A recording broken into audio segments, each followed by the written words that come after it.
until recently, there wasn't a way for Western composers, at least, working in Western notation to use the tabla in their pieces. And that was the case until you, if I'm right in saying, came up with a kind of notation system to essentially solve that problem. Yeah, so I had a problem.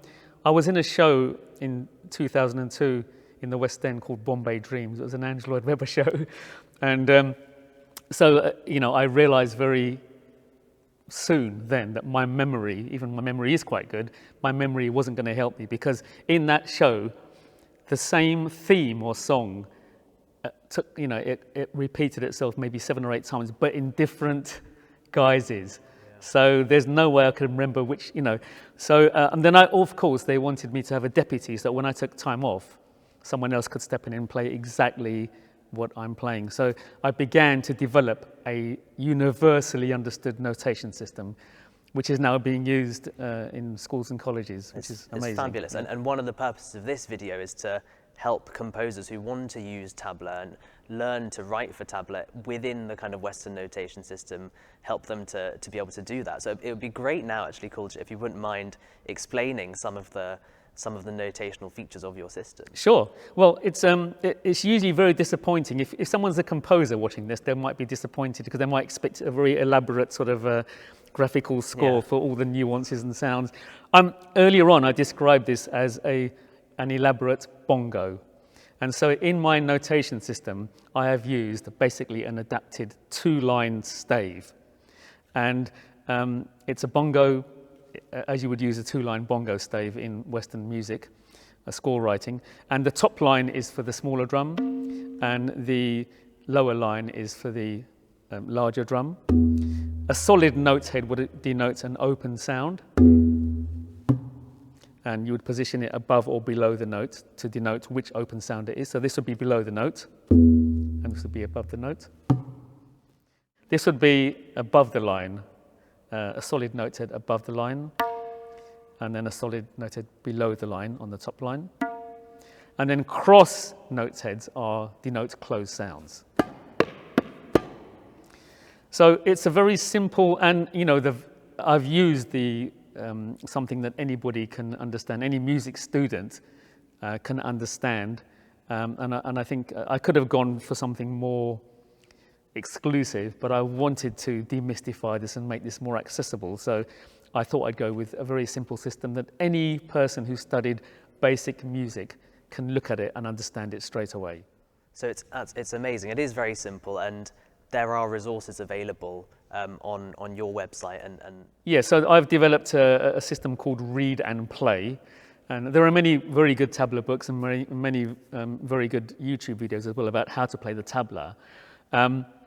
A lot of those videos focus on the elaborate rhythmical sort of playing of it. Very few of them focus on the sound. So my system is called Read and Play Tabla. So you're reading and playing tabla, just like at school you read and play the recorder. You don't get the recorder without any music, do you? You don't go, oh, play it then. So it's about reading and playing. So I've got this whole system called Read and Play Tabla. Amazing. And there are resources in the description to this video as well that can help you at home write in the notational system that Kuljit has just described. In terms of tips for composers writing for tabla, what is kind of stylistic? What would create a good tabla composition? Yeah, that's a very good question. I think one thing that a lot of people currently don't do in the tabla world, the Indian tabla world, is they don't explore the beauty of the tonality of the drums. So this is such a beautiful sound.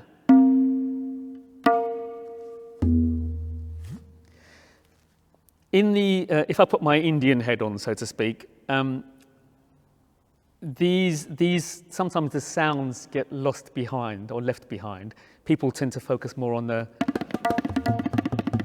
sort of complexity, you know, and the wow-ness of the drum.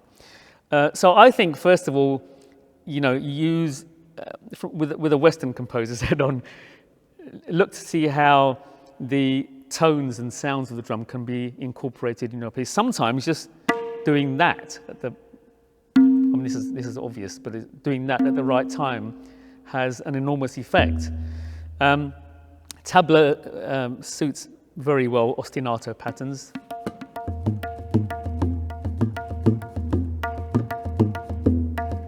And so it is a gentle sound. Tabla is a gentle sound. It doesn't have a huge dynamic range. This is the softest I can play this drum, and this is the loudest. But the moment you put that next to a string quartet, for example, then that sensitivity becomes diminished in a way. So I generally tend to advise people to, this low drum is used to accent a pattern.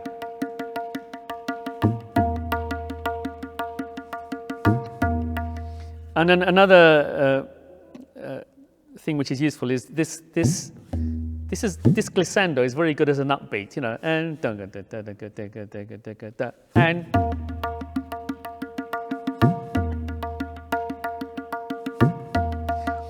And just one thing you mentioned there, in terms of the glissandi, that really fun element on the lower drum, how is that notated in your system? It's just what I do is just like you do with a violin or a guitar, and I would put a solid note. So the symbol for that is a solid note head under the line, and then the destination is a solid note head above the line. So then you just draw a line in between.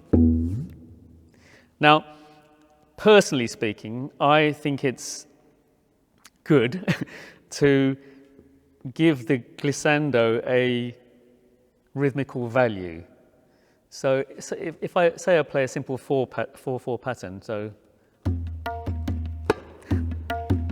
for example, now I add a glissando.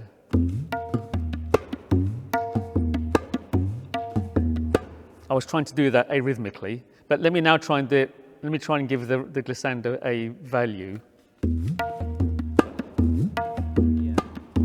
And I think that makes it sing more, especially if it's a sort of repetitive pattern like that, or a sort of groovy type pattern.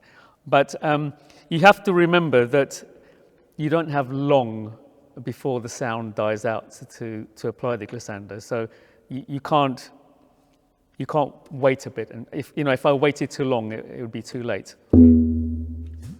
Yeah, I caught the end of it, but yeah.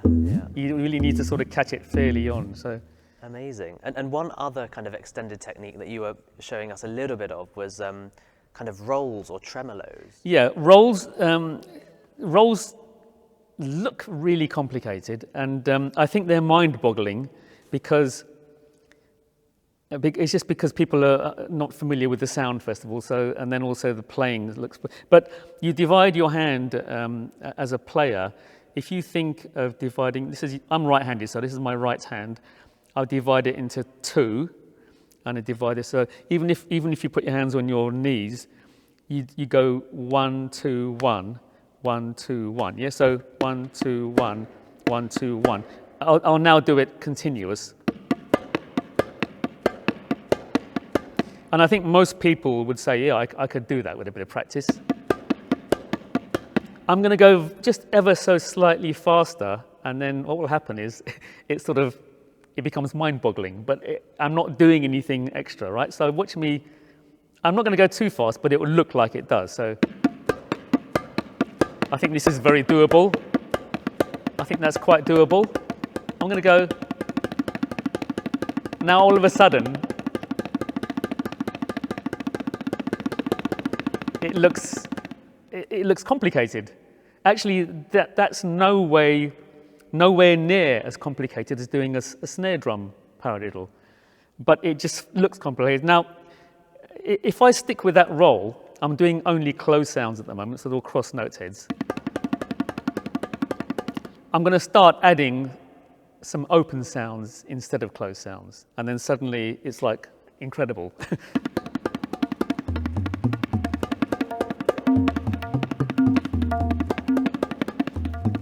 Suddenly it looks like, oh my God, that looks really, really difficult, but actually it's not. So let me just slow it down just a bit. Okay, I'll add some open sounds.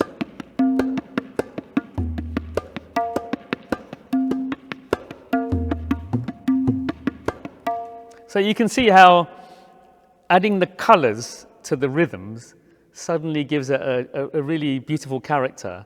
And it's certainly within reach of someone to play. I know it looks difficult. I just have to play it slightly faster than that, and people get scared. If that looks like really, oh, you know. Yeah. No, but it's not actually. It's amazing that you can clearly see what the building blocks of that are. Yes, yeah. And it links all to the kind of open and closed sounds that we spoke about earlier. Yeah, and if you're doing a row of consecutive, you know, say fast notes, then it's better to keep to that that module of 2-1-2-1, because it's designed like that. And the reason it's done like that is because if I didn't do that and just treated this as one, there's no way I could get that fast. That's quite, you know, but suddenly, yeah. Amazing. And then one final thing in terms of tremolos, that's a cool kind of special effect you can just do on one drum, can't you? How would that? Yeah, I mean, again, I'm applying that 3 technique to maybe one drum. And would you be able to notate that in the same way as a kind of Western? Exactly. Why not? Yeah. With the 3 hashes. You could do the 3 hashes, or you could just put a tremolo line, you know, if you want to do a length of a tremolo, but I would notate it in the hashes, yeah. But again, you see, it's very difficult to find tabla players that do that, because I think this is a sound texture, and traditional tabla players are focused more on rhythmical expertise rather than sound. You know, I think the sound of the drum is so beautiful. There's no reason why this can add a beautiful colour to your piece, you know.